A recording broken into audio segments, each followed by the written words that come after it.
Check 1 2, check 1 2. Check 1 2.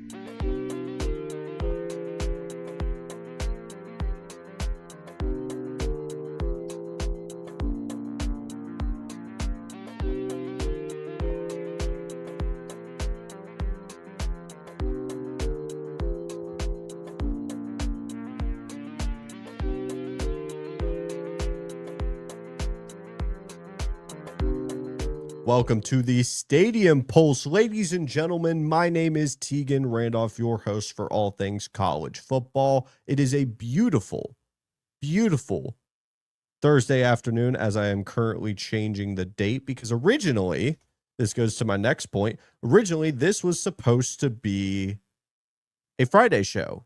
We were supposed to talk on Friday.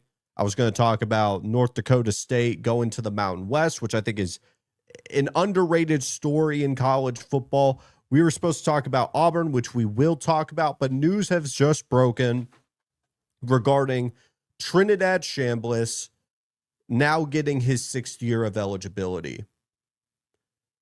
I have a lot of thoughts. I had more thoughts than I initially realized, frankly, for the fact of I'm not here to really talk about Trinidad Chambliss and whether or not he should or should not get that 6th year of eligibility. That's not what we're going to be talking about, to just set that baseline, because I think it's a moot point. College football at its core is broken. It is just outright broken. Every athlete that can extend their eligibility to the absolute brink will find any avenue to do so. Trinidad Chambliss was not the first one to do this. He's not going to be the last one to do it until there's actual parameters set to avoid these situations. So that's why I don't think it's a productive conversation to truly sit down and say, oh, he should not get that 6 year of eligibility because of JUCO not having red shirts and the injuries and whether or not he was hurt or not, and not here to have that conversation.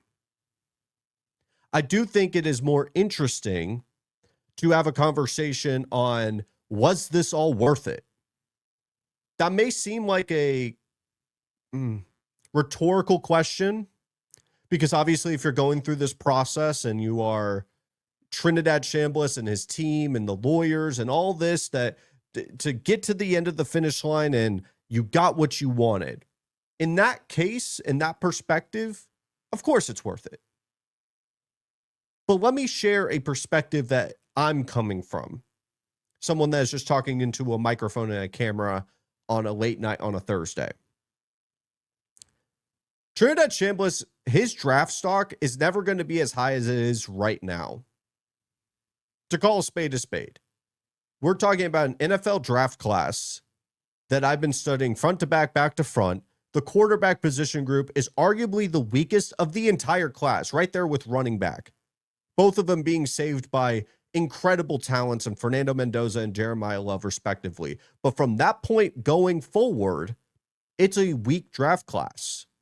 And you had an incredible college football playoff run. I mean, just one of the historical, what we're going to look back on is an all-time classic, an all-time great playoff performance and a playoff run, very similar to what we see in March Madness with like the Walter Claytons of the world, the Kemba Walkers. A lot of people are going to get compared to Trinidad Chambliss and the run that he had in the college football playoff. That's how good he was playing. Frankly, I was comparing him to Steph freaking Curry with how much on a heater he was being on. This dude was remarkable.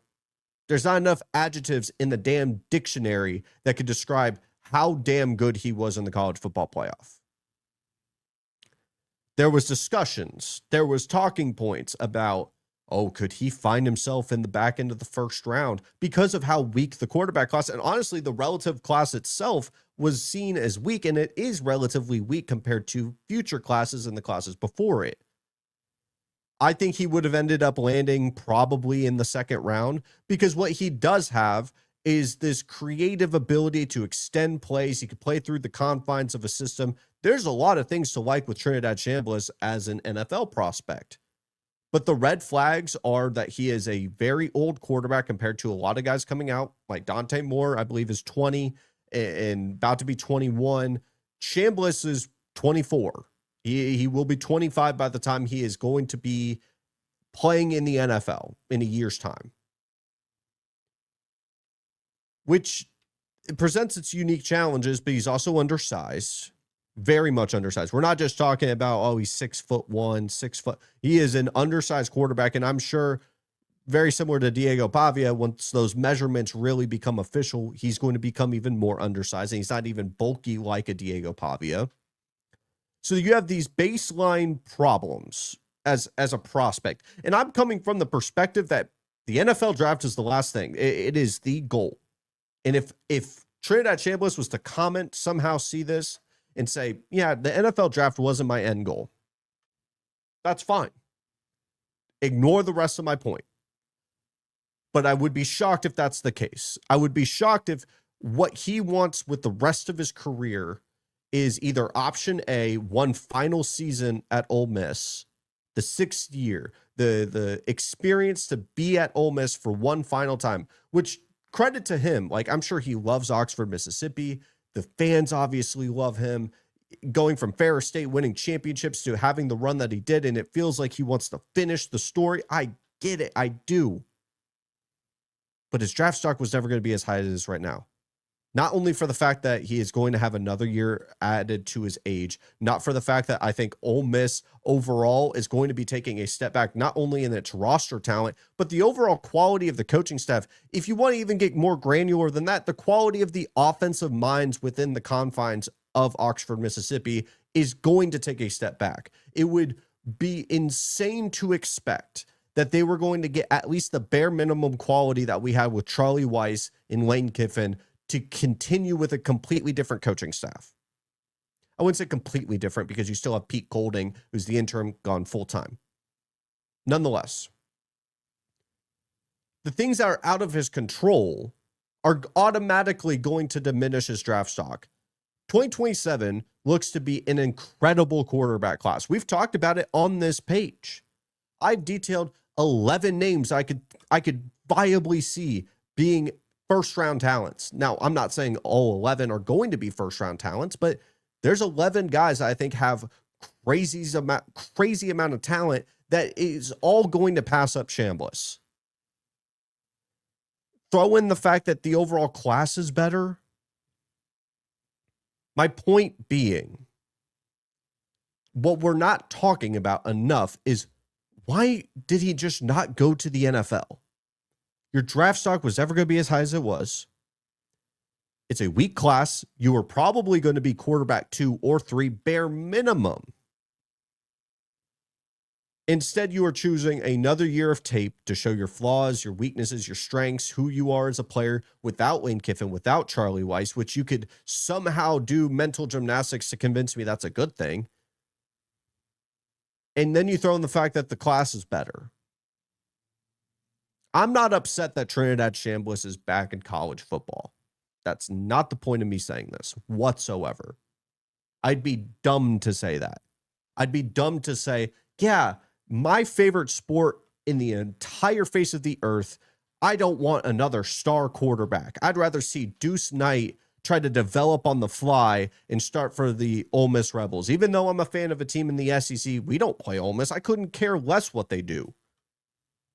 I'd be dumb to not want to watch Trinidad Chambliss play once again. But I can also be logical. I could also be reasonable and say, you guys have jumped through every hoop in the book, sending as many files as you can to say, we should get that year of eligibility. It almost gets to a point where you can make an argument, was this petty? Was this just truly to spite the NCAA for finally trying to put their foot down and say, enough is enough? And frankly, whenever they put their foot down, it sounds like a squeaky toy because it's that unserious.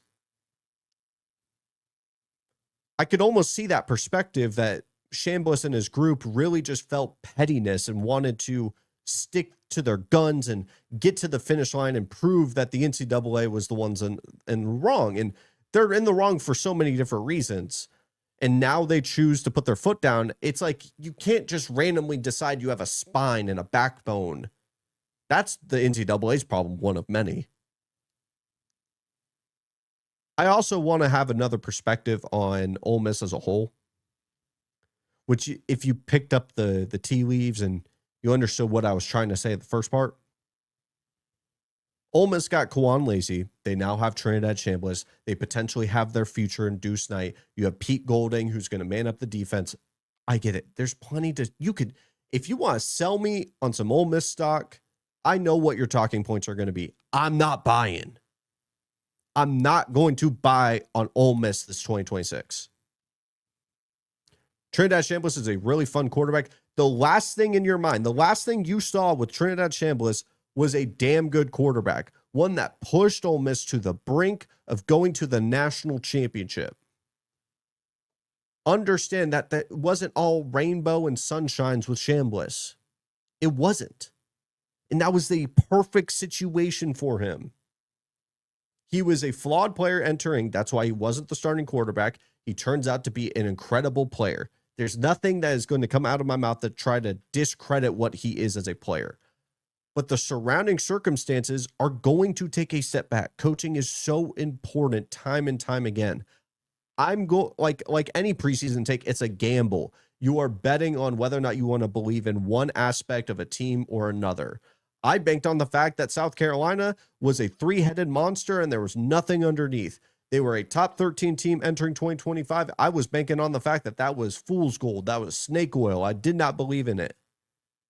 I think Ole Miss has a lot of great, talented players. Kawan Lacey is so much fun to watch. Trinidad Chambliss is a playmaker. He's going to win a ton of games for Ole Miss. He's also a finished product. The SEC projects to be stronger. His situation around him projects to be worse. Yeah, that defense looks solid. I'm not sure that defense is going to be elite. I still stand on the fact that regardless of what happened with the Trinidad Chambliss eligibility, I've said this for months at this point, regardless of what was going to happen with that, I was still going to be low on Ole Miss because I could see it as clear as day. We get 2-3 years down the line. We look back at Ole Miss. The question could end up being, was that the best of the Pete Golding era? And the best of the Pete Golding era had Lane Kiffin's hands all over it.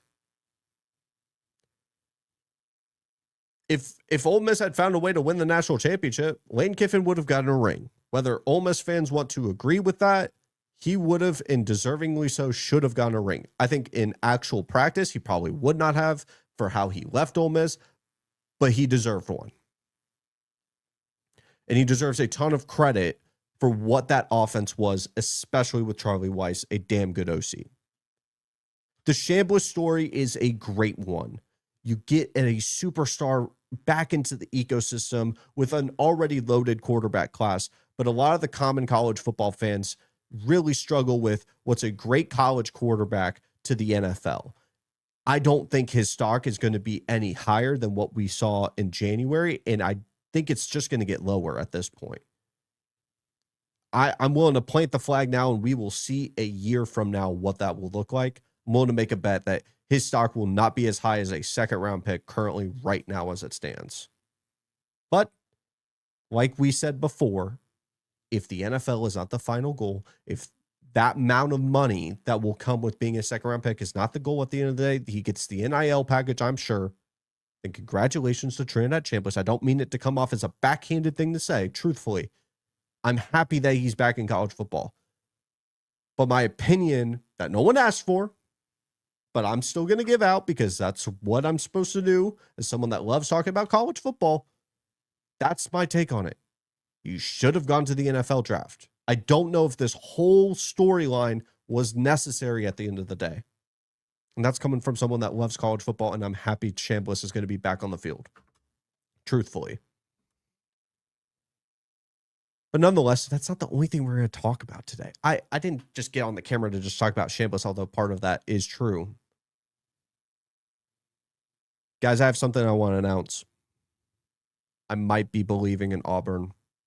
I might start I'm not saying I'm putting all my money in. I'm not taking money out of the savings. I'm not trying to convince people that Auburn might be back. But Auburn might be back. Auburn might be a team that I really do like. Everyone and their mother has been talking about Auburn and the talent that has left the building. And that's understandably so. It's Cam Coleman. It's Perry Thompson. It's so many talented players left. Keldrick Folk also going to the NFL draft. Connor Liu from the offensive line. There's a lot of pieces that left the building. A lot of pieces that you know, people in the draft community know. Talent left the building, whether you liked it or not. But talent also entered the building. And if you want to say it's a net negative at the end of the day, if you want to say it's a net positive, that's not what I'm talking about. The biggest win for Auburn this offseason, I think they got stability. Auburn fans know it best. They had talent. The talent was there, very a la Jimbo Fisher. The talent was in the building. The development, the stability, and the damn good coaching was not in the mix. Talent is one thing. Productivity and stability and process is a completely different thing. Go ask Kurt Cignetti at Indiana. They don't have the most talented roster in the entire country. They broke the blue chip ratio right out of the water. One of the biggest anomalies in college football. But what they had was elite coaching, elite development, and elite process. Auburn hasn't had that in a very long time. I think they have it. I think they have the right guy at the helm. Do I think they have the correct coaching staff off rip? I'm not trying to say that. I know they have the quarterback position figured out, which we'll talk about here shortly. And I think they got the head coach right. If you go on this page and you go look back at maybe some of the grading I gave for Alex Golesh, and I think the same thing could be said for John Summerall, I was a little harsh. That's mainly for the fact that I think it's going to be very difficult for a group of 5 coach to jump into the SEC, which is already a highly pressurized system. But now they're going to go watch teams like Indiana go 16-0 in 2 years. The pressure of a group of 5 coach elevating to a Power 4 job is more intense than ever. But the more you read about Summerall and the more you read about Golesh, the more you start to believe that you're not going to get a Billy Napier situation where a coach is basically going to have a great process, but not bend to the will of any which way to win football games, not be flexible. Both of these guys are going to lift up every rock under the sun and try to make it work. I work in a job where I got to pick up the phone and start damn dialing. I got to make chicken salad out of straight chicken shit, and I'm going to make it gourmet. The same thing with these guys with Golesh and Summerall. And I'm almost taking this into a Florida perspective, but we're going to stick with Auburn. And Auburn's life is going to become so much more easy to transition because Byron Brown, let's talk about Byron Brown. I had him, I believe, number 6 on my quarterback rankings for the transfer portal. I made a comparison that Byron Brown was an 18-wheeler truck, brakes broken, coming down the mountain. They got to use the little emergency exit that takes him, I believe, up some gravel, up a hill to slow him down. That's Byron Brown. For better and for worse, by the way. That's not just an inherently good thing. This guy got Saquon Barkley quads. He's got a wide stance like Jalen Hurts, and he looks for contact. I remember watching the Boise State game to start this year. He was injured throughout 2024. This is his first game back. The rust was very obviously there, but by the end of the game, I saw something that made me get out of my seat. It's not something that he's going through a full field progression to a backside dig. That usually gets out of my seat, or a perfectly thrown post or a step up into the pocket to layer a football. That stuff I love. I really love that stuff as a person who enjoys watching football film on a daily basis. I mean it, daily basis. But we're talking about a guy that has been playing football since 2022, 2 injured seasons. When he's been healthy, he's been incredible. This past season, he had over 1,000 yards rushing, some really good passing statistics. But in his first game back in 2025 with Alex Golesh and USF, late into a game against Boise State, I mean, he's seeking contact. He's seeking to go through somebody. It's not around somebody, through somebody. And you could question whether or not that's a good idea. Shout out to Jackson Dart. But you could see him as you watch through not just those moments, but throughout the entire season, someone that really is a competitive spirit. I don't have a view of what he looks like on the sidelines. I don't know the stories of what he's like in the locker room. But this is an energetic player. This is someone who's doing it because he believes in his team. He believes in what the process is with Golish, and he's just a competitor. And when you place that into a locker room as you are transitioning to the next level, to the SEC, it's one thing to have a guy like Golish enter a locker room and say, this is our process. This is why it's going to work. You need to believe it. To a lot of players, that could go easily one in, one ear, one out. Very simply put. Not the right way of saying it, but very simply put. Now you have some proven commodities. That's one of the beautiful things I would say about the transfer portal is you can bring these guys that have these testimonies and these proven results to say, no, what he's saying is true. What he's saying will work if you buy in. Byron Brown's been playing since 2022 as a veteran quarterback. The same thing that I said about Rocco Becht, where I said Rocco Becht's played a ton of football. He's got Matt Campbell in his corner. He's going to be the starting guy. He's going to be entering Penn State and Happy Valley and say, this is going to work if you believe in it. Same thing can be applied for Byron Brown. The difference between the two, outside of many obvious differences, Byron Brown is a superstar. He's a superstar player. No ands, ifs, or ways around it. He is a superstar player. I could go through their entire roster. I could talk to you about their entire transfer portal. But at its core, those two things is enough for me to buy in. Those two things are enough for me to say, Auburn might be pretty good. Am I saying Auburn's going to make the college football playoff? No. Am I saying Auburn could win double-digit games and be on the outside and in the conversation in November? No. Could I say you could see stability in a team that is not going to quit? Auburn quit last year. You watched it in every game that they lost as you got further and further and further into the season. Outside of some moments, I think throughout the season, I think Alabama's a great example. But by then they had gotten rid of Hugh Freeze. And by the time they were getting rid of Hugh Freeze, you saw quit. You saw a fight once they had the defense coordinator back. I am blanking on his name. Like I said, I could talk to you about so many different things about Auburn that I can buy into. Those two right there, Byron Brown and Alex Golish, that's enough for me. That's enough for me to at least say, let's circle them. Let's not put them at a 5-7 and outside looking in of a bowl game. Let's put them at maybe an 8-4, a surprising 8-4, 7-5 with an upset here or there. That's where we currently stand with Auburn. I really do like them this year. But nonetheless, I don't need to fill up 30 minutes.